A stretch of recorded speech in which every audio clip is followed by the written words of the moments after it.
আসসালামু আলাইকুম দর্শকবৃন্দ, আমি জাজিবা, রূপালিস কিচেনের ইয়াঙ্গার ডটার। আজকে ভয়েসটি আমার থাকলেও রেসিপিটি শেয়ার করছে আমার আম্মু। তো চলুন আমরা কথা না বাড়িয়ে রেসিপিটি আপনাদের সাথে শেয়ার করে নিই।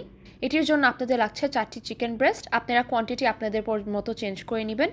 প্রতিটি চিকেন ব্রেস্টে আমি এরকম করে স্লিট করে নিচ্ছি, কেটে নিব। বেশি ডিপ কাটবো না, নাহলে এটির চিকেনটি আমাদের আলাদা হয়ে যাবে।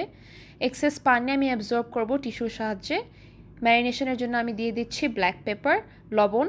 আমি ভালো মতো এটা মিক্স করে নিব এবং 10 থেকে 15 মিনিটের জন্য আমি এটাকে ম্যারিনেশনের জন্য রাখবো।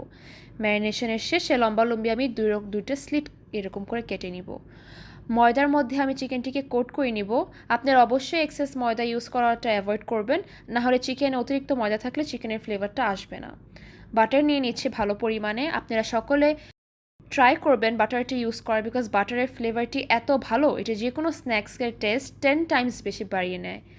প্রতিটি সাইডে আমি এরকম করে ভেজে নেব এবং আপনারা দেখবেন আপনার চিকেনটা ততক্ষণ পর্যন্ত ভাজবেন ততক্ষণ না পর্যন্ত একটি কালার এসে পড়ে, লাইট গোল্ডেন কালার আসতে হবে। এই যে আমার চিকেনটি হয়ে এসেছে, এই কারণে জাস্ট আমি একটু সটে করে এখন চিকেনগুলোকে উঠিয়ে নেব। আমি আর একটু বাটার নিয়ে নিচ্ছি, কুচি করা রসুন অ্যাড করে নিব এবং রসুনটি যখন ব্রাউন হতে লাগবে তখন আমি অ্যাড করে নেব 2 tablespoon vinegar, half cup honey অর্থাৎ মধু, এবং আমি একটু লাইট সয়া সস দিয়ে দিচ্ছি 2 টেবিল স্পুন। দেখেন আমার চিকেনের সসটি হয়ে এসেছে। দেন আমি সবগুলো চিকেন অ্যাড করে নিচ্ছি। এই চিকেনের সসটি এত মজা হয়, এই সসটির জন্য এই স্ন্যাক্সটা 10 টাইমস মোর মজা লাগে। আমি আর একটু বাটার অ্যাড করে নিব, বিকজ বাটারের টেস্ট নিয়ে নতুন করে বলার কিছু নেই।